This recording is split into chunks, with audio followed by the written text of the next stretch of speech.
Hello students, तो class 10th में the human I and colourful word chapter number 11 NCERT exemplar से हम solve कर रहे थे। बोर्ड एग्जामिनेशन के लिए बहुत इंपॉर्टेंट होता है। यहाँ पे बहुत अच्छी तरीके से एनसीईआरटी एग्जाम्पलर से बच्चों रिवीजन हो जाता है। हर एक कॉन्सेप्ट को मैंने यहाँ बताया हुआ है।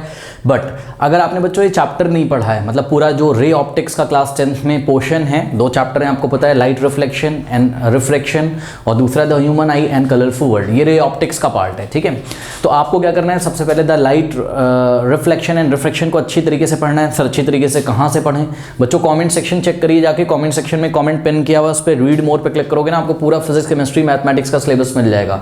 वहाँ ऊपर जो लिंक दिए रहते हैं वहाँ पे मैंने चैप्टर पढ़ाया है, नीचे जो लिंक दिए रहते हैं वहाँ पे मैंने एनसीईआरटी एग्जाम्पलर के लिंक दिए हुए हैं। ठीक है, तो आपको कोई भी चैप्टर उठाना है, पहले उसको आपको पढ़ना है अच्छी तरीके से, मतलब उसके वीडियोस देखने, ईयरफोन लगाइए, बैठ के नोट्स बनाइए, देखिए उसमें क्या कॉन्सेप्ट बताया गया है। उसके बाद आपको उसका एनसीईआरटी एग्जाम्पलर करना है। फॉर एग्जाम्पल आपने लाइट रिफ्लेक्शन एंड रिफ्रैक्शन किया, ठीक है, वीडियोस देखिए, उसके 21 to 22 पार्ट्स होंगे। ऑब्वियसली 2 या 3 घंटे में यूट्यूब पे आप लोग चैप्टर फिनिश कर देते हो, उससे कोई फायदा नहीं है। कॉन्सेप्ट बिल्डअप करिए ताकि फ्यूचर में भी आपका कुछ फायदा हो। ठीक है, तो चैप्टर देखना है, उसके बाद सेम चैप्टर का एनसीईआरटी एग्जाम्पलर करिए। ठीक है, जैसे लाइट रिफ्लेक्शन रिफ्रैक्शन कर लिया, ठीक है, उसका आपने वीडियो देखा, फिर एनसीईआरटी एग्जाम्पलर देखा, उसके बाद आपको the human I and colourful word की क्लासेस करनी है, फिर उसके एनसीईआरटी एग्जाम्पलर के लिंक पे क्लिक करना है। ठीक है, डायरेक्ट एनसीईआरटी एग्जाम्पलर ना लगाएं बच्चों, इसमें कॉन्सेप्चुअल क्वेश्चन होते हैं तो आपको कुछ क्वेश्चन शायद बाउंस करें। वैसे तो मैंने समझाने की कोशिश करी, बट एक बार पढ़ा होगा, एक बार क्लासेस करी होंगी जो मैंने नीचे अवेलेबल कराई हैं, तो बहुत अच्छी बात होगी। ठीक है, आइए स्टार्ट करते हैं बच्चों। क्वेश्चन नंबर 21 इस वीडियो में कह रहा है, is the position of a star as seen by us its original position होना चाहिए था यहाँ पर, या एक्चुअल पोजीशन होना चाहिए था। Justify your answer. Okay, let me check it बच्चों। इट्स ट्रू पोजीशन पूछा है उन्होंने। ठीक है, अच्छा एक बात बताइए, क्या कह रहे हैं? कह रहे हैं जो आप स्टार देखते हो, जितनी हाइट पे आपको स्टार दिखता है, जितनी भी ऊंचाई पे, क्या वो उसकी एक्चुअल पोजीशन होती है, उसकी ट्रू पोजीशन होती है? तो जवाब है नहीं। हमने क्लास में पढ़ा हुआ है क्या कि जब लाइट स्टार से आती है, ठीक है, स्टार लाइट जिसको हम बोलते हैं, जब लाइट एटमॉस्फेयर में एंटर करती है तो पहले तो वो वैक्यूम से आती है, फिर देखिए यहाँ पे वैक्यूम से आ रही है, यहाँ वैक्यूम है, ठीक है, फिर यहाँ पे एटमॉस्फेयर में जैसे ही एंटर करती है, आपको पता है कि जैसे जैसे आप नीचे जाते जाओगे एटमॉस्फेयर डेंस होता चलाएगा, ऑप्टिकली डेंस होता चलाएगा। मतलब जब आप ऊपर से नीचे आओगे तो refractive index of the atmosphere increase होता जाएगा। ठीक है, डिफरेंट लेयर्स का, एटमॉस्फेयर की जो डिफरेंट लेयर्स हैं उनका रिफ्रैक्टिव इंडेक्स डिफरेंट होता है। ठीक है, तो क्या होगा, सोचिए क्या होगा जब लाइट यहां से एंटर करेगी, कहां से? वैक्यूम से एटमॉस्फेयर में धीरे धीरे, तो due to changing refractive index of the atmosphere, या changing refractive index of the air भी हम बोल सकते हैं, बिकॉज एयर होती है ना, उसी में जो पार्टिकल्स होते हैं। ऊपर की एयर कैसी होती है? रेयरर। नीचे की कैसी होती है? डेंस। जैसे जैसे नीचे आते होगे एयर डेंस होती जाएगी, तो उसका रिफ्रैक्टिव इंडेक्स भी कैसा हो जाएगा? ऑप्टिकली डेंस होता जाएगा, है ना। मतलब ऑब्वियसली एटमॉस्फेयर ऑप्टिकली डेंस होगा तो उसका रिफ्रैक्टिव इंडेक्स ज्यादा होता जाएगा, सही है ना। तो जो रे आ रही है, लाइट रेज जो आ रही है, वो टुवर्ड्स द, या लाइट स्टार लाइट जो आ रही है वो टुवर्ड्स द नॉर्मल बेंड करेंगे, इस तरीके से रिफ्रैक्शन होगा और आपको स्टार कहाँ दिखाई पड़ेगा? एक्चुअल पोजीशन से हायर पोजीशन पे दिखाई पड़ेगा। वो उसकी वर्चुअल इमेज आप देखते हो, असली में स्टार को आप नहीं देखते, उसका ट्रू इमेज आप नहीं देखते हो। अब इसको डायग्राम की हेल्प से स्टूडेंट्स हम लोग समझा सकते हैं। हम आपकी समझ के लिए यहाँ पर केवल 2 लेयर्स लेंगे, ठीक है, ताकि आपको अच्छी तरीके से समझ आ जाए। तो ध्यान से चेक करिए, ये आपके पास एक इंटरफेस हमने बनाया बच्चों। यहाँ पर ऊपर मीडियम कैसा है? रेयरर। कैसा है? रेयरर। और नीचे कैसा है? ऑप्टिकली डेंस है। ठीक है, अब एक स्टार बना लेते हैं। यहाँ पे देखिए एक स्टार हमने ऐसे बना लिया, ठीक है, ये स्टार की पोजीशन है, सपोज पोजीशन ए। ओके, यहाँ बना लेते हैं, चलिए, ठीक है, तो ये है इसकी पोजीशन ए। ठीक, अब इस स्टार की इमेज हमको कैसे दिखाई पड़ेगी उसको हम देखते हैं। देखिए बच्चों, ये लाइट रे आती है यहाँ से, एक लाइट रे हमने ली, ओनली 1, ठीक है। अब ये पॉइंट ऑफ इंसिडेंस है, ये एक इंटरफेस है, इमेजिनरी इंटरफेस, जो कि मीडियम को सेपरेट करेगा, रेयरर और डेंसर को। ठीक है, तो ये जो पॉइंट है ये क्या है? पॉइंट ऑफ इंसिडेंस है। और पॉइंट ऑफ इंसिडेंस पे हमने क्या ड्रॉ करना है? हमने नॉर्मल ड्रॉ करना है। तो ये देखिए पॉइंट ऑफ इंसिडेंस पे हमने नॉर्मल ड्रॉ करी। ठीक, अब एक बात बताइए, ये लाइट रे जाना कैसे चाहिए? स्ट्रेट। तो ये जाना चाहिए था कैसे? स्ट्रेट, बट ये रेयरर से, ऑप्टिकली रेयरर से डेंसर मीडियम में आ रहा है, तो ये किधर मुड़ेगा? Towards the normal. तो ये अपनी एक्चुअल पाथ से, अपनी एक्चुअल डायरेक्शन से टुवर्ड्स द नॉर्मल बेंड हो गया। तो ये देखिए ये टुवर्ड्स द नॉर्मल बेंड हो गया, सही है। अब इसी तरीके से बच्चों स्टार से हम दूसरी रे निकालते हैं, ये हमने सेकेंड रे निकाली, ठीक है, और ये पॉइंट ऑफ इंसिडेंस है न्यू, क्योंकि बिकॉज आपको स्टार का इमेज बनाने के लिए कम से कम 2 रेस की जरूरत तो है, ठीक है ना। तो ये देखिए यहाँ पे हमने एक नॉर्मल ड्रॉ किया, ये ऐसा, ठीक है। अब ये लाइट रे जाना कैसे चाहिए बताइए? स्ट्रेट, बट ये रेयर से डेंसर मीडियम में आ रहा है तो ये टुवर्ड्स द नॉर्मल ऐसे बेंड हो जाएगा, ये टुवर्ड्स द नॉर्मल बेंड हो गया। ठीक, अब हमने यहाँ से आइस लगा के जब देखा, अपनी आंखों से जब इसको देखा, तो आइस क्या करेंगे, इसको बैक ट्रेस, ये आपकी फर्स्ट रिफ्रैक्टेड रे है, ये रिफ्रैक्टेड 1 और ये रिफ्रैक्टेड 2, दोनों को बैक ट्रेस करिए। तो ये देखिए फर्स्ट को हमने बैक ट्रेस किया, सही है, और हमने ये देखिए ये सेकंड को बच्चों बैक ट्रेस किया। अब यहाँ पे देखिए बोर्ड में जगह बन नहीं पा रही है, ये दोनों यहाँ कहीं मीट करेंगी, ठीक है ना। तो ए की जो आपको इमेज है वो कहाँ दिखाई पड़ेगी, यहाँ पर ए डैश पे, ठीक है। तो इस तरीके से बच्चों ड्यू टू एटमॉस्फेरिक रिफ्रैक्शन हमको स्टार ए उसकी एक्चुअल पोजीशन पे ना दिख के कहाँ दिखाई पड़ता है, थोड़ा सा हाइट पे, थोड़ा सा क्या बहुत हाइट पे दिखाई पड़ता है, ठीक है ना। तो उसकी एक्चुअल पोजीशन जो भी है स्टार की वो हमें नहीं दिखती है। तो इन्होंने हमसे क्वेश्चन क्या पूछा था, is the position of a star as seen by us its true position, justify your answer. तो हम कैसे लिखेंगे बच्चों, देखिए आंसर हमने लिखा no, no what is seen is not true, जो भी स्टार की इमेज हमको दिखती है वो ट्रू नहीं है। The star light on entering the earth atmosphere undergoes refraction continuously before it reaches the earth. अब ये बात हमने क्यों लिखी बच्चों कि the star light entering from the the starlight on entering the earth atmosphere undergoes refraction continuously before it reaches the earth। ठीक है, ये continuously शब्द हमने क्यों लगाया, continuously शब्द हमने इसलिए लगाया बिकॉज आपको पता है continuously रिफ्लेक्शन होता रहता है। तो यहाँ तो हमने आपको एक ही इंटरफेस लेके दिखाया है, पता नहीं कितने इंटरफेस होते होंगे और बार बार रिफ्लेक्शन होता है, ठीक है ना। क्योंकि आपको पता है ऊपर से जब आप नीचे आते हो तो डिफरेंट लेयर्स ऑफ एटमॉस्फेयर वहाँ पे आपको मिलेगा और डिफरेंट लेयर ऑफ एटमॉस्फेयर की जो ऑप्टिकल डेंसिटीज हैं वो कॉन्टिन्यूसली चेंज होती जाती हैं, ठीक है। कोई भी 2 लेयर अगर हम उठा लें, ठीक है, तो ऊपर वाली जो लेयर होगी वो ऑप्टिकली रेयर होगी और नीचे वाली डेंसर होगी। बात समझ में आई कि नहीं, इसलिए हमने लिखा भी कॉन्टिन्यूसली एटमॉस्फेरिक रिफ्लेक्शन होता रहता है। फिर आगे हमने लिखा कि the atmospheric reflection occurs in a medium of gradually changing refractive index. तो ध्यान दें, द रिफ्लेक्ट, ये बहुत इंपॉर्टेंट लाइन है, ये आपको लिखनी है, ठीक है ना, इसके बिना तो काम नहीं चलेगा। क्या, the atmospheric reflection occurs in a medium of gradually changing refractive index. देखिए एटमॉस्फेरिक रिफ्लेक्शन होता है कौन से मीडियम में, ऐसे मीडियम में जिस मीडियम का रिफ्रेक्टिव इंडेक्स ग्रेजुअली मतलब धीरे धीरे चेंज होता रहता है। तो ये पूरा मीडियम है, ठीक है ना। वैक्यूम के बाद जैसे एटमॉस्फेयर में एंटर करती है लाइट रे स्टार से, तो वो पूरा मीडियम है, और जो पूरा मीडियम है उसकी खासियत है, बड़ा स्पेशल मीडियम है ये। इस मीडियम की जो डिफरेंट लेयर्स हैं उनका ऑप्टिकल डेंसिटीज कॉन्टिन्यूसली चेंज होता रहता है, इसलिए हम क्या बोलते हैं, हम बोलते हैं कि भाई एटमॉस्फेरिक रिफ्लेक्शन होता है कहाँ, in a medium of gradually changing refractive index, ठीक है। उसके बाद नेक्स्ट हमको क्या लिखना है, light from star is refracted bent as it leaves space, space मतलब जो वैक्यूम से लीव करती है, and enters the earth atmosphere, air higher up in the sky is rare but nearer the earth surface is denser, ठीक है ना। तो इतनी बात लिखने के बाद और क्या लिखना आगे वो मैं आपको बोल दे रहा हूं बच्चों, मेरे पास यहाँ पे जगह नहीं थी, ठीक है। तो आगे आप लोग लिख लीजिए, since the atmosphere bends starlight towards the normal, since the atmosphere bends starlight towards the normal, since the atmosphere bends starlight towards the normal, comma, the apparent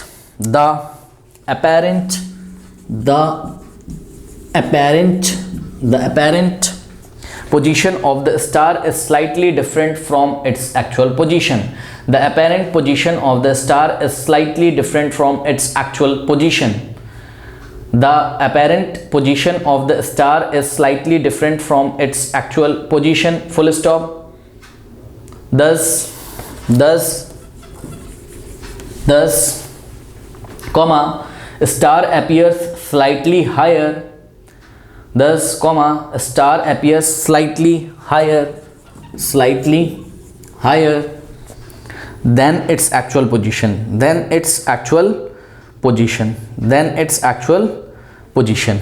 okay. कोई डाउट है बताइए। अब बच्चों देखिए आपको सबको रीजन तो पता है ना, बट ये अब 2 मार्कर क्वेश्चन आएगा तो जब कुछ लिखोगे नहीं तो आपको मार्क्स कैसे मिलेगा, है ना। आपको तो पता है, तो उसमें डायग्राम बनाना और मार्क्स अच्छी तरीके से लेना, मतलब फुल अगर मार्क्स आपको चाहिए तो जो मैंने बातें बोली हैं वो फटाफट आपको वहां पर लिखनी है, ठीक है। अगर आपको भी कुछ समझ में आता है तो अपने मन से बना के लिख सकते हो, ऐसा नहीं कि जैसी लैंग्वेज मैंने लिखवाई है वैसी आप लिखो, ठीक है।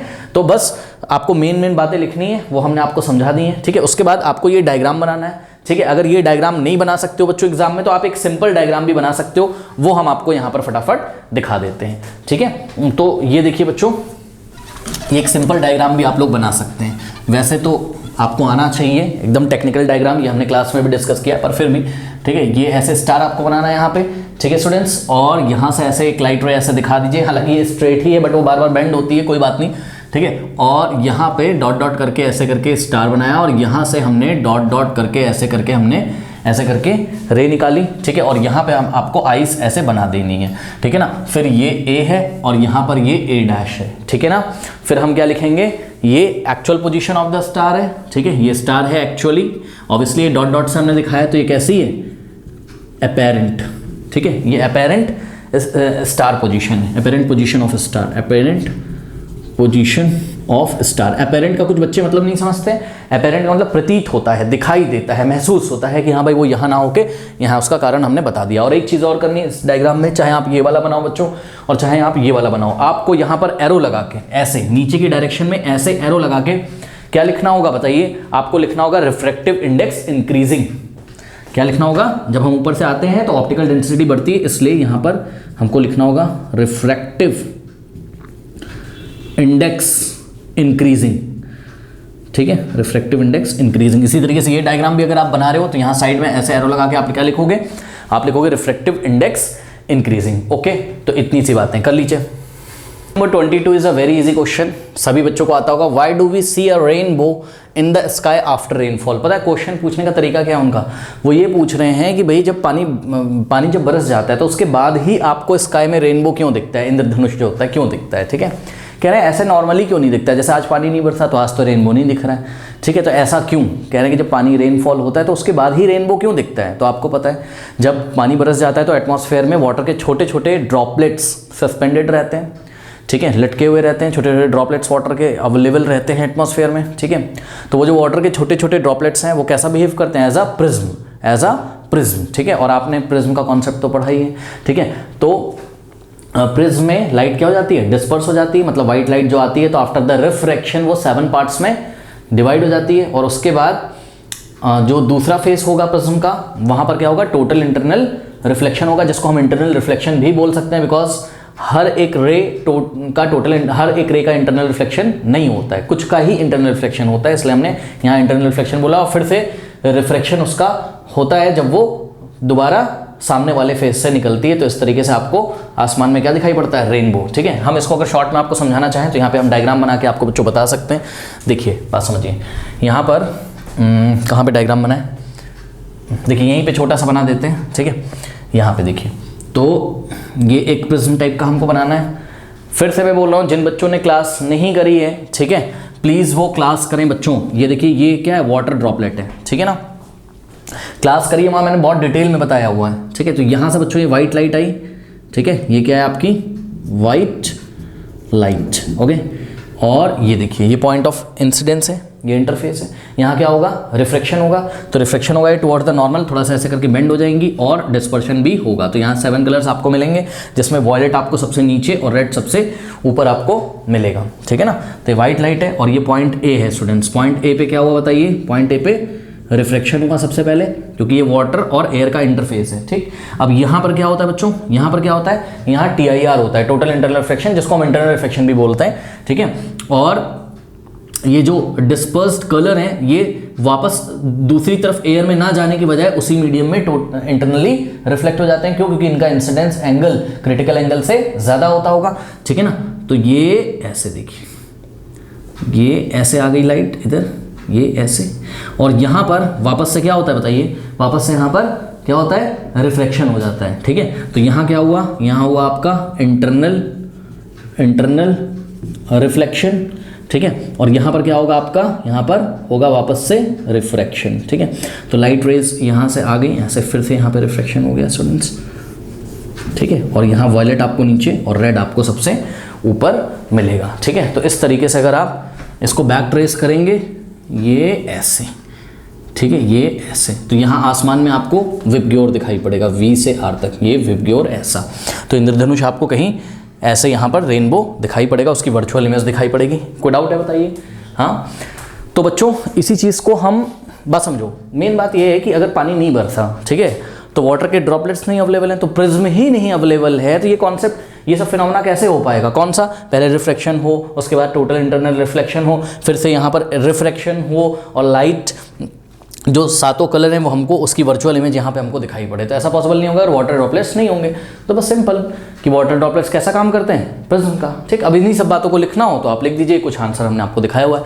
कह रहा we see a rainbow in the sky only after rainfall due to the dispersion by tiny water droplets. ये जो वाटर की छोटी छोटी ड्रॉपलेट्स रहती हैं ये व्हाइट लाइट का डिस्पर्शन करती है। डिस्पर्शन मतलब व्हाइट लाइट को 7 पार्ट्स में क्या करती है, डिस्पर्स कर देती है, फैला देती हैं, बना देती हैं, उसका 7 कलर बना देती हैं। देखो जरा यहाँ पे देखिए डिस्पर्शन हो रहा है कि नहीं, ये देखिए, ये तो हम लिखने ही भूल गए। ये वाटर ड्रॉपलेट के अंदर ही व्हाइट लाइट का क्या होता है, डिस्पर्शन, मतलब जो व्हाइट लाइट है वो 7 पार्ट्स में डिवाइड हो जाती है। ठीक है ना। तो ये बच्चों ये सब शब्दों का यूज करना एग्जाम में बहुत ज़्यादा जरूरी, कि वाटर के जो टाइनी ड्रॉपलेट्स होते हैं वो क्या करा देते हैं, वो डिस्पर्शन करा देते हैं लाइट के। ठीक है, और ये water droplet present in the atmosphere. ठीक है, ओके। तो ये सब बातें, उसके बाद हमने लिखा the water droplets acts like small prism. ठीक है, ये वाटर ड्रॉपलेट्स हैं वो स्मॉल प्रिज्म जैसा बिहेव करते हैं। और होगा क्या इसमें, दे reflect and disperse the incident sunlight. देखिए ये जो वाटर ड्रॉपलेट्स हैं जो प्रिज्म जैसा काम कर रहे हैं, सबसे पहले क्या करेंगे, सबसे पहले ये क्या करेंगे, व्हाइट लाइट को यहाँ पर रिफ्लेक्ट करेंगे, देखो ये वाले इंटरफेस पे। उसके बाद क्या कर देंगे, इसका डिस्पर्शन कर देंगे। यही बात हमने लिखा है, दे रिफ्लेक्ट एंड डिस्पर्स। तो रिफ्लेक्ट हमने पहले लिखा है, डिस्पर्स हमने बाद में लिखा है। तो देखिए यहाँ रिफ्लेक्शन हुआ, फिर यहाँ डिस्पर्शन हुआ, फिर यहाँ क्या होगा, इंटरनल रिफ्लेक्शन होगा। तो यही बात हम आगे लिखेंगे, क्या, they reflect and disperse the incident sunlight, then उसके बाद क्या होता है, देन रिफ्लेक्ट इट इंटरनली। यहां पर क्या होता है, इसका इंटरनल रिफ्लेक्शन होता है। तो इसी बात को हमने लिखा है, then reflect it internally and finally refract it again. तो यहां पर जब इंटरनली रिफ्लेक्शन हुआ है, टोटल इंटरनल रिफ्लेक्शन या इंटरनल रिफ्लेक्शन हुआ है, तो उसके बाद यहां पर फिर से क्या हुआ है, रिफ्लेक्शन हुआ है। तो लाइन से आपको लिखना है, पहले क्या होता है, रिफ्लेक्शन, फिर क्या होता है बताइए, डिस्पर्शन, डिस्पर्शन के बाद यहां पर क्या होता है, इंटरनल रिफ्लेक्शन, इंटरनल रिफ्लेक्शन के बाद यहां पर क्या होता है बताइए, यहां पर फिर से रिफ्लेक्शन होता है। तो यही बात देखिए बच्चों, एक बार फिर से पढ़ लीजिए, यही हमने लिखा हुआ है, दे रिफ्लेक्ट एंड डिस्पर्स। देखिए reflect and disperse the incident sunlight. Disperse का मतलब 7 कलर्स में डिवाइड हो जाना। ठीक है ना। देन रिफ्लेक्ट इट इंटरनली, यहां पर इंटरनली रिफ्लेक्ट हो जाती है क्या, जो डिस्पर्शन लाइट आ रही है, यहाँ जो डिस्पर्स लाइट, डिस्पर्शन नहीं, डिस्पर्स लाइट जो आ रही है, कौन करता है इसको, वाटर ड्रॉपलेट जो प्रिज्म जैसा बिहेव कर रही है। उसके बाद क्या होता है, यहां पर क्या होता है बताइए, अगेन रिफ्लेक्शन होगा, finally reflect it again when it comes out the rainbow. Rainbow बोल रहा हूं, सॉरी, रेन ड्रॉप। जब वो रेन ड्रॉप से बाहर आती है तो उसको वो वापस से रिफ्लेक्ट कर देता है। Hence due to dispersion of light and the internal reflection, rainbow formation takes place after rainfall. Okay, बात समझ में आई। तो फाइनली हमने क्या लिखा है, and hence due to dispersion of light and internal reflection. ठीक है, मेन यहां पे 2 ही कॉन्सेप्ट ने आपको पता है क्या, एक तो रिफ्लेक्शन और एक इंटरनल रिफ्लेक्शन। बात समझ में आई कि नहीं। तो ये बात हमने लिखा है। और हाँ, एक क्या, डिस्पर्शन, डिस्पर्शन को नहीं भूलना है, क्योंकि डिस्पर्शन अगर होगा नहीं तो 7 कलर्स आपको कहां से दिखाई पड़ेंगे। ठीक है, तो hence due to dispersion, due to हमको लिखना चाहिए था refraction, comma dispersion of light and internal reflection. हाँ, rainbow formation takes place after rainfall. कोई डाउट है बताइए बच्चों। मैं एक बार फिर से कह रहा हूं, इसका जो मैकेनिज्म है पूरा डिटेल में अगर आपको जानना हो रेनबो का, ठीक है, तो प्लीज प्लेलिस्ट फॉलो करिए, वहां हमने आपको बताया, नीचे प्लेलिस्ट का लिंक मैंने आपको दिया हुआ है, जहां पे चैप्टर पढ़ाया हुआ है ना, तो यहाँ पे उसकी डिटेल, क्योंकि 2 तरीके के रेनबो होते हैं, एक होता है प्राइमरी, एक होता है सेकेंडरी, तो वहां पे हमने आपको दोनों बताया हुआ है। ठीक है ना। इतना क्लास 10th में आएगा नहीं, प्राइमरी वाला ही आपके सिलेबस में है, बट हमने वहां पे दोनों एक्सप्लेन किया हुआ है, तो आप अपनी नॉलेज के लिए पूरा मैकेनिज्म वहां पे जाके देख सकते हैं, कर लीजिए। नंबर 23 देखिए, why is the colour of clear sky blue. ठीक है, तो क्लियर स्काई का कलर ब्लू क्यों होता है, सबको पता है, बिकॉज ब्लू कलर का लाइट सबसे ज्यादा स्कैटर्ड होता है। होता क्या है कि एटमॉस्फेयर में बहुत ही फाइन पार्टिकल्स अवेलेबल हैं, एयर में बहुत ही फाइन पार्टिकल्स, बहुत ही छोटे छोटे पार्टिकल्स अवेलेबल हैं, जो आपको ऐसे आंखों से नहीं दिखते हैं, बट वो जो पार्टिकल्स होते हैं उनका साइज, या तो जो हमारी विजिबल लाइट है, ठीक है, विजिबल लाइट बच्चों आपकी चेक करिए क्या है, वेब ग्योर, याद है आपको, वेब ग्योर। ठीक है ना, इसके 7 कंपोनेंट्स होते हैं विजिबल लाइट के, वो व्हाइट लाइट जो होती है उसके 7 कंपोनेंट होते हैं। जब आप यहाँ लेफ्ट से राइट ऐसे चलते हो तो लेमडा यानी कि वेवलेंथ क्या होता है, डिक्रीज करता है। तो यानी कि जो ब्लू वाला पोर्शन है इसका वेवलेंथ क्या होगा, सबसे कम होगा। ठीक है, तो ये जो पार्टिकल्स हैं इनका साइज, या तो ये जो ब्लू और लाइट वाला पोर्शन है बच्चों, ठीक है, या तो इन पार्टिकल का साइज इसके वेवलेंथ के ऑर्डर का होता है, या तो इसके वेवलेंथ से इसका पार्टिकल का साइज थोड़ा सा क्या होता है, स्मॉलर होता है। ठीक है, तो आप समझो जरा, अगर आप इसको इस तरीके से समझ सकते हो क्या, कि जैसे पत्थर रखा हुआ है, मैंने कई बार आपको बताया, ठीक है, रास्ते में पत्थर रखा हुआ है और आपके कदम बड़े बड़े अगर पड़ते हैं, ठीक है, तो आप उस पत्थर को क्रॉस कर जाओगे, कुछ नहीं होगा, आपकी डायरेक्शन इधर उधर चेंज नहीं होगी। ठीक है, आप उससे टकरा के ऐसे लड़खड़ाओगे नहीं, है ना। लेकिन अगर पत्थर जितना आप कदम रखते हो, ठीक है, उतना ही साइज़ का लगभग अगर पत्थर है, मतलब आपके जो स्टेप का साइज़ है उतना ही अगर पत्थर है, तो आप उसमें फंस के इधर उधर लड़खड़ा जाओगे। तो ठीक उसी तरीके से होता है कि ये जो लाइट आती है, विजिबल लाइट आती है, आपको पता है इलेक्ट्रोमैग्नेटिक वेव के फॉर्म में चलती हैं, तो इसमें वेव्स होती हैं। क्लास 9 में हमने वेव्स पढ़ा हुआ है, साउंड वाले चैप्टर में वेव्स क्या होती हैं, जो कि एनर्जी को one place to another place propagate करती हैं, ठीक है। तो देखिए बच्चों, ये वेव है, ठीक है, ये लाइट वेव्स हैं, ठीक है। कुछ पार्टिकल के साइज़, वेवलेंथ क्या होता है, एक पीक से दूसरे पीक तक का डिस्टेंस को आप वेवलेंथ बोल सकते हो, ठीक है। तो ये देखिए, ये जो डिस्टेंस है, इतने ही डिस्टेंस का अगर पार्टिकल मिल जाए, इतने साइज का अगर पार्टिकल मिल जाए या इससे थोड़ा सा छोटा मिल जाए, तो क्या होगा, लाइट क्या होगी, स्कैटर्ड हो जाएगी। स्कैटरिंग ऑफ लाइट का मतलब लाइट का थ्रो होना, डिफरेंट डायरेक्शंस में लाइट का थ्रो होना, फैल जाना, इसको हम क्या बोलते हैं, स्कैटरिंग ऑफ लाइट बोलते हैं, ठीक है ना। अब देखिए रेड कलर का बच्चों वेवलेंथ कैसा होता है, बहुत बड़ा होता है। तो सोचो अगर इतने साइज का पार्टिकल है और उस पर अगर रेड कलर आएगा, तो ये रेड कलर तो इसको ऐसा क्रॉस कर जाएगा, उसके साथ स्कैटर नहीं होगा, इधर उधर थ्रो आउट नहीं होगा, ठीक है ना, बात समझ में कि नहीं।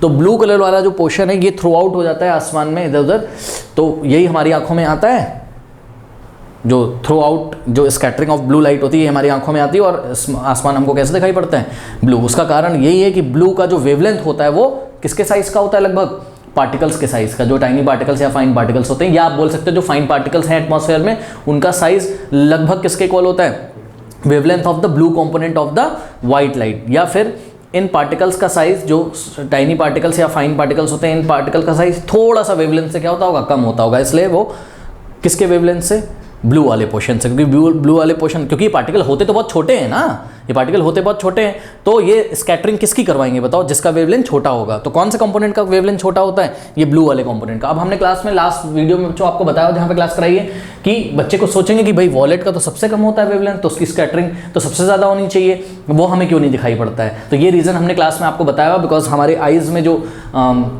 सेल्स होती हैं वो वॉयलेट के प्रति ज़्यादा सेंसिटिव नहीं है। तो हमें ब्रेन को कौन सा समझ में आता है, ब्लू कलर, ठीक है। इंडिगो और वॉयलेट भी स्कैटर्ड होता होगा, बट वो हमें समझ में नहीं आता है। तो इसके लिए आप क्लास करिए, वहाँ पे हमने डिटेल में आपको बताया हुआ है। अब इसका आंसर बच्चों देखिए कैसे लिखना है। इसका आंसर ऐसे लिखना है, सबसे पहले हम मेन बात लिख देंगे, सबसे इंपॉर्टेंट बात क्या, कि blue colour gets scattered the maximum, blue colours get scattered the maximum. ये इसका मेन रीजन है, due to what, due to या by the reason of small wavelength of the blue component of the visible light, ठीक है। इतनी बात अगर आपने लिख दी तो आपको फुल मार्क्स वहां पर मिल जाएंगे, ठीक है ना। फिर भी आइए देखते हैं कि लिखना क्या है। फिर हम आगे लिखेंगे, the blue colour of clear sky is due to scattering of sunlight. Okay, sunlight का क्या होता है, स्कैटरिंग होता है। सनलाइट में भी कौन सा कलर का स्कैटरिंग होता है, ब्लू वाले पोर्शन का, ठीक है। The molecules of air and other fine particles in the atmosphere have size smaller than the wavelength of the visible light। यही बात हमने आपको बताई थी, एटमॉस्फेयर में जो पार्टिकल्स अवेलेबल है उनका साइज जो है या तो वेवलेंथ के ऑर्डर का होता है या तो उनसे थोड़ा सा छोटा होता है, ठीक है।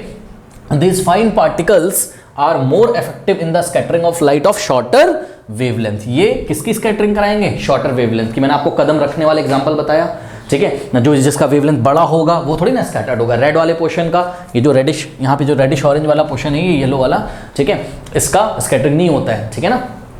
ओके, ठीक है, तो यही बात हमने लिखी, these fine particles are more effective in the scattering of light of shorter wavelength at the blue end. Blue end पे ये स्कैटरिंग ज्यादा करते हैं, विजुअल लाइट की ब्लू एंड की स्कैटरिंग ज्यादा करते हैं, rather than what, then the light of the longer wavelength at the end of red colour. Okay, ये रेड कलर वाले की स्कैटरिंग नहीं करते हैं, ठीक है। अब आगे बच्चों हमारे पास जगह नहीं है, कुछ और भी आपको लिखना है, सभी बच्चे उसको लिख लें, मैं बोल देता हूँ, फटाफट लिखिए। लिखिए, the red light has a wavelength, the red light has the wavelength about 1.8 times greater than blue light। The red light has a wavelength about 1.8 times greater than the blue light। Experiments में ये देखा गया बच्चों कि जो red वाला portion है इसका जो वेवलेंथ है वो 1 टाइम्स ग्रेटर होता है किससे, ब्लू वाले पोर्शन से, ठीक है ना। तो लिखिए जरा, the blue colors the red light has a wavelength about 1.8 times greater than blue light, full stop। Thus when sunlight passes through the atmosphere, comma, the fine particles in air scattered the blue color, the fine particles in air scattered the blue color more strongly than the fine particles in air scattered the blue color। और blue colour के बच्चों bracket में आप लिखिए shorter wavelength, blue colour के bracket में आप लिखिए शॉर्टर वेवलेंथ, क्योंकि ब्लू कलर का वेवलेंथ कैसा होता है, शॉर्टर होता है, ठीक है ना।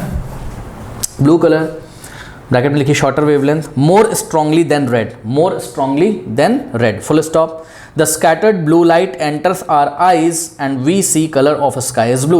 The scattered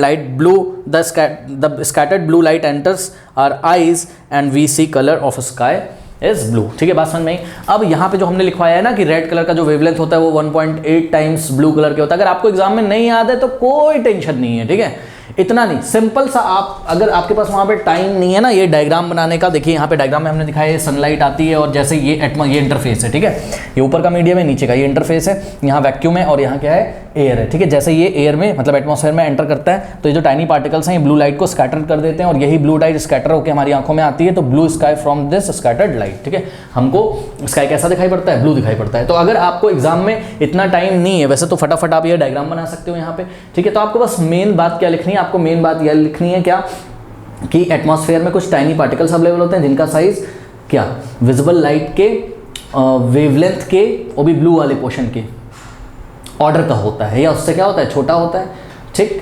तो जो छोटे वेवलेंथ के कंपोनेंट होंगे जैसे कि ब्लू को कंपोनेंट ऑब्वियसली उसका वेवलेंथ छोटा होता है, वो उसको क्या करता है, स्कैटर्ड कर देता है। बस खत्म कहानी। यहाँ पे हमने एक लैंग्वेज लिखवाने की कोशिश करी है, आपको बताइए जिससे कि बेस्ट से बेस्ट आंसर आपका बन सके। बट मेन बात यही है कि ब्लू कलर का वेवलेंथ बहुत ही स्मॉलर होता है, दैट्स वाई उसका स्कैटरिंग जो है वो क्या होता है, मैक्सिमम। इतनी सी बात लिख दोगे तो आपको मार्क्स मिल जाएंगे। कर लीजिए question number 24, again very easy question. What is the difference in colours of the sun observe during sunrise, sunset and noon, ठीक है। सनराइज या सनसेट के टाइम ये तो आपने डेली जनरली देखा भी है, सनराइज या सनसेट के टाइम आपको सन का कलर कैसा दिखाई पड़ता है, रेडिश, येलोइश, रेडिश ऑरेंज जैसा, ठीक है। तो रेडिश कलर दिखाई पड़ता है, क्यों दिखाई पड़ता है, क्योंकि देखिए बच्चों ये देखिए सनराइज ये मॉर्निंग के 6 AM है, ठीक है, सुबह के 6 बजे, और ये शाम के मान लीजिए 6 बजे, ठीक है, ये सनसेट हो रहा है। तो जब सनराइज है सनसेट होता है और ये हमारी आइज है, यहाँ पे हम ऑब्जर्वर हैं, हम देख रहे हैं, तो उस टाइम जब सनराइज होता है या सनसेट होता है, ठीक है, तो उस टाइम देखिए ये देखिए सनराइज को लॉन्गर डिस्टेंस ट्रेवल करना पड़ता है। सन कहाँ होता है, सन एट द हॉराइजन, सन कहाँ होता है, हॉराइजन पे या हॉरिजन, जो भी आप इसको प्रोनाउंशिएट करना चाहते हो। तो ये डिस्टेंस ज़्यादा, और नून के टाइम हमारे ओवरहेड पे होता है सन, तो ये डिस्टेंस देखिए कम है। अब जब ज़्यादा डिस्टेंस होगा, ठीक है, तो आपने पढ़ा हुआ है क्या, विब ग्योर, GYOR, ठीक है, विब ग्योर। यहाँ आप लेफ्ट से राइट जाते हो तो वेवलेंथ क्या होता है, छोटा होता जाता है, ठीक है। तो वेवलेंथ देखिए छोटा होता जाएगा, ठीक है, लैम्डा वेवलेंथ कम होता जाएगा। यानी कि सबसे बड़ा वेवलेंथ किसका होगा, ये रेडिश वाले पार्ट का, सबसे बड़ा जिसका वेवलेंथ होगा वो लेस स्कैटर्ड होगा, और वेवलेंथ ब्लू कंपोनेंट का कम होता है तो वो ज़्यादा स्कैटर्ड होगा। तो जब देखिए ना ये ज़्यादा डिस्टेंस जब ट्रेवल करना पड़ेगा लाइट को, लाइट में कितने कंपोनेंट होते हैं, व्हाइट लाइट में कलर के कितने कंपोनेंट होते हैं, 7 कंपोनेंट। तो उन 7 कंपोनेंट्स में से ये जो ब्लूइश वाला रीजन है, ठीक है, ये जो ब्लूइश वाला रीजन है इसका वेवलेंथ कम होता है। तो ये जो एयर में या एटमॉस्फेयर में जो फाइन पार्टिकल्स हैं जिनका साइज लगभग ब्लू कलर के वेवलेंथ के ऑर्डर का होता है, तो उससे इंट्रैक्ट करके स्कैटर्ड हो जाते हैं रास्ते में। तो ब्लू कलर तो रास्ते में देखिए हमने लिखा है, बहुत छोटा छोटा जगह नहीं मेरे पास, most of the blue light scattered away, most of the blue light scattered away. तो ब्लू पोर्शन स्कैटर्ड हो गया रास्ते में और हम तक क्या पहुंचा, हमारी आइज तक रेड कलर, ठीक है। इसी तरीके से हॉराइजन पे जब सन होता है तब भी यही कहानी होती है, यहाँ से लाइट रेज आती हैं, ये लार्जर डिस्टेंस ट्रेवल करना पड़ रहा है, और नून के टाइम देखिए ये शॉर्टर डिस्टेंस है ये वाला, ठीक है। तो most of the blue colour light क्या हो जाएगा, स्कैटर्ड हो जाएगा। तो ये वाला जो डिस्टेंस है ये क्या है आपका, ये लार्जर डिस्टेंस है, और इसीलिए हमने लिखा है कि most of the blue light scattered away. अब इस डिस्टेंस को देखिए, ठीक है ना, ये डिस्टेंस कैसा है, तो एग्जाम में हम यहाँ लिखेंगे शॉर्टर डिस्टेंस। और जब ये शॉर्टर डिस्टेंस है तो क्या होगा बताइए, यहाँ पर लाइट को कम से कम डिस्टेंस ट्रेवल करनी पड़ रही है, ठीक है। तो ब्लू लाइट वाला जो कंपोनेंट है वो स्कैटर्ड होगा, लेकिन इतना ज़्यादा स्कैटर्ड नहीं होगा, क्योंकि लाइट हमको शॉर्टर डिस्टेंस ट्रेवल करना पड़ेगा। भाई खुद दिमाग लगाइए ना, लाइट जितना ज़्यादा डिस्टेंस ट्रेवल करेगी उतना ज़्यादा वो एयर के मॉलिक्यूल्स के साथ इंट्रैक्ट होगी और स्कैटर्ड हो जाएंगे उसके ब्लू कंपोनेंट। तो जब लाइट को शॉर्टर डिस्टेंस ट्रेवल करना पड़ रहा है, जब नून पे सन हमारे ओवरहेड पे होता है, ठीक है, हमारे सर के जस्ट ऊपर होता है, तो वो डिस्टेंस कैसा होता है, स्मॉलर, रादर देन कि सन जब कहाँ होता है, हॉराइजन पे, सनराइज और सनसेट के टाइम, ठीक है। तो ये शॉर्टर डिस्टेंस जब ट्रेवल करना पड़ेगा तो स्कैटरिंग भी ब्लू पोर्शन की कम से कम होगी। यानी कि हम बोल सकते हैं हाँ ब्लू कलर की स्कैटरिंग तो हुई होगी, लेकिन most of the blue component जो है, ब्लूइश कंपोनेंट, वो अभी भी व्हाइट लाइट में मौजूद है, ठीक है। और रेडिश वाला जो है बच्चों कंपोनेंट, उसका तो वेवलेंथ बड़ा है, उसका तो वेवलेंथ लार्जर है, वो तो स्कैटर्ड होगा नहीं, तो रेड वाला भी पहुंचा और ब्लूइश वाला भी पहुंचा। तो जब सातों कलर पहुंच रहे हैं तो उनका जो कॉम्बिनेशन है वो कैसा होता है, व्हाइट। तो हमको सन कैसा दिखाई पड़ेगा यहाँ पे, नून पे कैसा दिखाई पड़ेगा यहाँ पर, व्हाइट, ठीक है। और सनराइज और सनसेट के टाइम कैसा दिखाई पड़ेगा आपको, रेडिश दिखाई पड़ेगा या रेड दिखाई पड़ेगा। कोई डाउट है बताइए। तो मेन फंडा बच्चों यहाँ पर क्या था, मेन फंडा था हमें रेड कलर के वेवलेंथ के बारे में बताना है क्वेश्चन में कि हाँ भाई उसका वेवलेंथ ज्यादा होता है, इसलिए जब सन होराइजन पे होता है सनराइज सनसेट के टाइम तो उसका स्कैटरिंग कम से कम होता है, किसका, रेड कलर वाले पोर्शन का। और ब्लू कलर वाले पोर्शन का स्कैटरिंग बहुत ज़्यादा रहता है क्योंकि डिस्टेंस क्या है, बहुत ज़्यादा, तो ब्लू कलर रास्ते में खो जाता है इधर, रेड आप तक पहुंचता है बस में, इसलिए हमें रेडिश दिखाई पड़ता है। अब इस आंसर को हम एग्जाम में कैसे लिखेंगे, देखिए हम लिखेंगे during sunrise and sunset, sunrise और sunset the sun looks reddish because at this stage rays from the sun as have to travel much larger part of the atmosphere, ठीक है ना। The red colors having largest wavelength is scattered the least, ठीक है। Red colour की wavelength कैसी होती है, सबसे ज्यादा, इसलिए वो लीस्ट मतलब सबसे मिनिमम, सबसे कम से कम उसकी स्कैटरिंग होगी। फिर हमने बताया एट नून, नून के टाइम क्या होता है, the sun is nearly overhead, the sunlight has to pass through much smaller portion of the earth atmosphere, ठीक है। तो नून के टाइम जो सनलाइट होती है उसको कम से कम एटमॉस्फेयर के पोर्शन को पार करना होता है, कम से कम डिस्टेंस ट्रेवल करना होता है, तो उसका जो इंट्रैक्शन होगा एयर मॉलिक्यूल्स के साथ या टाइनी पार्टिकल्स के साथ वो कम से कम होगा, ठीक है। तो the scattering is much less, the scattering is much less, कौन से टाइम पे, नून के टाइम पे, the scattering is much less. और ब्रैकेट में आपको लिखना है ये जो हमने बता दिया भाई, the scattering is much less, ये हम यहाँ पे ये बताना चाहते हैं कि भाई ब्लू कलर वाले पोर्शन का स्कैटरिंग तो हुआ होगा but almost all the colour component in the right proportion, अभी भी ब्लू कलर का बहुत कम स्कैटरिंग हुआ है और लगभग सभी जो सातों कलर के जो कलर लाइट के जो कलर कॉम्पोनेंट है, 7 कलर कॉम्पोनेंट, वो अभी राइट प्रोपोर्शन में, ठीक है, प्रॉपर प्रोपोर्शन में अवेलेबल है। तो जो हमारी आइज तक पहुंचेगा तो हमें व्हाइट ही दिखाई पड़ेगा, ठीक है। तो यही बात हमने यहाँ लिखी ब्रैकेट में, almost all colour component in the right proportion, hence the sky looks white, okay.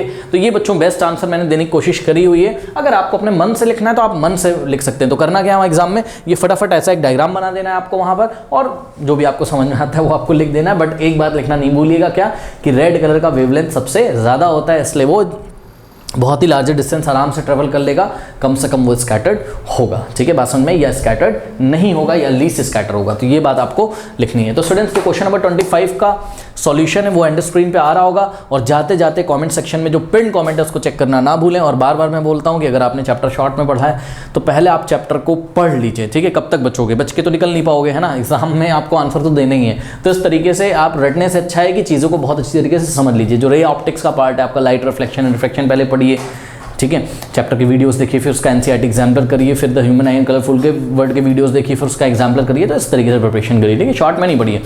जब आप अच्छी तरीके से पढ़ोगे तो आपको कॉन्फिडेंस आएगा, जब कॉन्फिडेंस आएगा तो कोई भी क्वेश्चन एग्जाम में आपसे गलत ही नहीं होगा, ओके। चलिए एंड स्क्रीन चेक करिए, मिलते हैं नेक्स्ट वीडियो में, तब तक के लिए पढ़ते रहिए, बढ़ते रहिए, ऑल द बेस्ट।